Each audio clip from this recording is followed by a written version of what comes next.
हमारी ये दुर्दशा हुई क्यों? उसका कारण है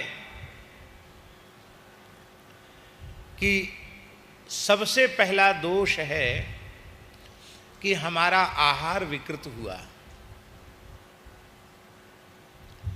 वेद में लिखा है आहार शुद्धौ सत्व शुद्धि। आहार की शुद्धि से अंतःकरण की शुद्धि होती है। आहार की अशुद्धि क्यों हुई? बहुत ध्यान से सुने जो हम बात कहने जा रहे हैं। आहार की अशुद्धि क्यों हुई? क्योंकि जिसकी कृपा से हमें पवित्र आहार मिलता है उसको हमने अपने घर से, खेत खलिहान से तो निकाल दिया, अपने हृदय से भी उसको निकाल दिया। वो कौन है आप सब जानते हैं?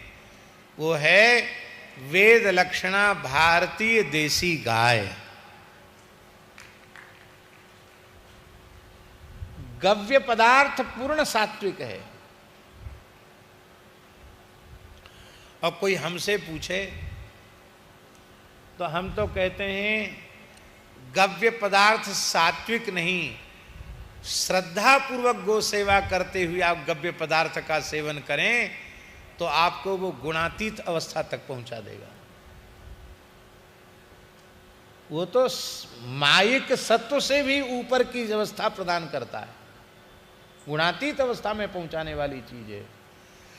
गाय अपने खेत खलिहान से घर से निकाल दी, उसी का दुष्परिणाम है कि हिंदुओं का विघटन होता चला जा रहा है और हिंदू अपने आप नष्ट होता चला जा रहा है। आज पुनः पूरे विश्व में यदि आप अपने अस्तित्व को स्थापित करना चाहते हैं तो उसका एक ही उपाय है, प्रत्येक हिंदू एक वेद लक्षणा गाय अपने घर पर अवश्य रखे। आप अपने घर में खेती करें, जो घर में खाने के लिए अन्न लेते हैं वो गो आधारित, गो कृषि के द्वारा उत्पादित अन्न हो। हमारे परम श्रद्धेय प्रातस्मरणीय श्री पथमेड़ा महाराज जी निरंतर सी प्रयास में लगे रहते हैं। इस कथा में हमने गौ माता की चर्चा हम नहीं कर पाए क्योंकि हमें व्यग्रता है कि हम इस पुराण को जहाँ तक हो सके वहाँ तक हम ज़्यादा से ज़्यादा इसकी चर्चा कर सकें। तो इतना काम आप लोग कर सकते हो कि नहीं? घर घर में देसी गाय पाल सकते हो कि नहीं? घर घर में देसी गाय पालें।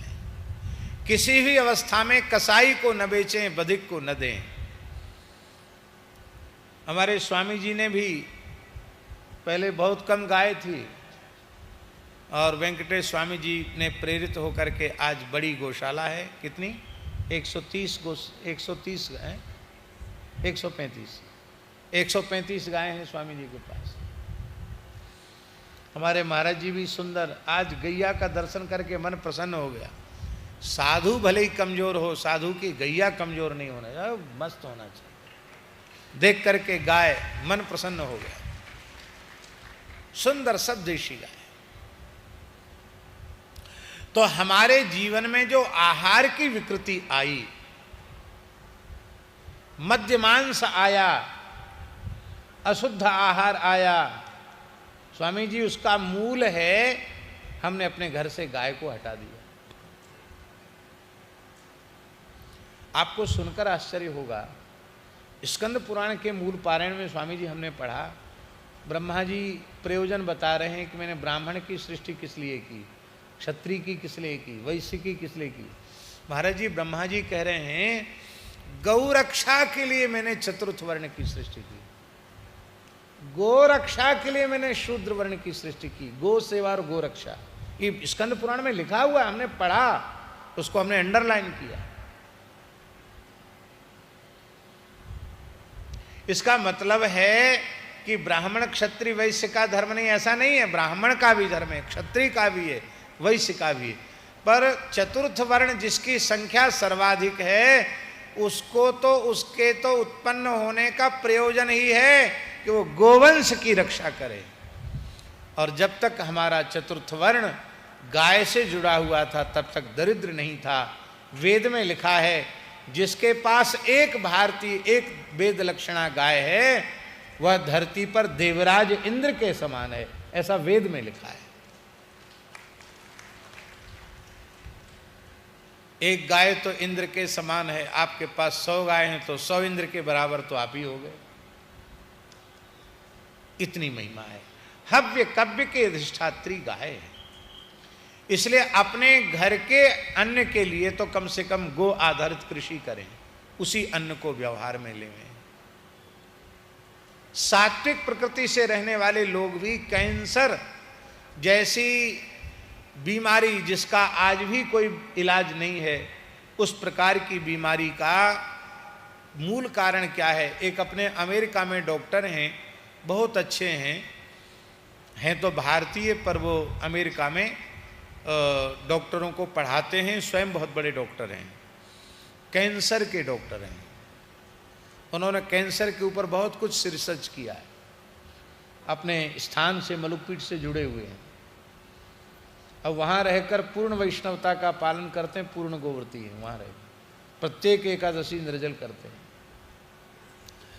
तो उनसे हमने पूछा, उन्होंने कहा महाराज जी, वर्तमान में एक शोध आया है, रिसर्च हुई है कि कैंसर का मुख्य कारण है रासायनिक खाद और कीटनाशकों का प्रयोग। ये जो साग सब्जी फलों के ऊपर जो कीटनाशक का प्रयोग हो रहा है और जो यूरिया डीएपी आदि जो रासायनिक खाद हैं उनका जो प्रयोग हो रहा है, उनके प्रयोग का ये दुष्परिणाम है कि कैंसर जैसी बीमारी बढ़ती चली जा रही है। जिसको देखो उसको कैंसर। अब उन्होंने बताया महाराज जी, शुगर का भी कारण यही है, शुगर का कारण भी यही है। आज मेहनत करने वाले लोगों को भी शुगर हो रही है। तो पहले तो ये विचार था कि जो आराम तलब होते हैं उनको शुगर हो जाती है, पर अब पहले मोटे लोगों को होती थी, अब दुबले पतले लोग भी इंसुलिन ले रहे हैं।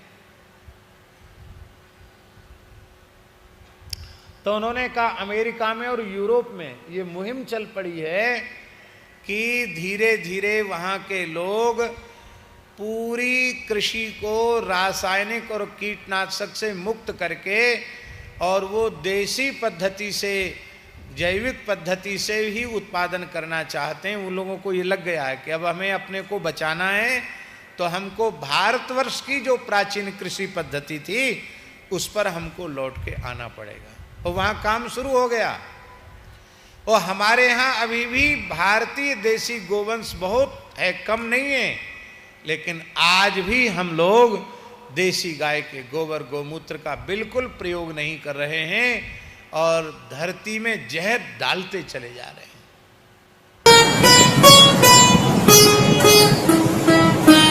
श्री सीताराम प्रतिदिन सत्संग एवं दर्शन के लिए श्री महाराज जी के ऑफिशियल चैनल को जरूर सब्सक्राइब करें।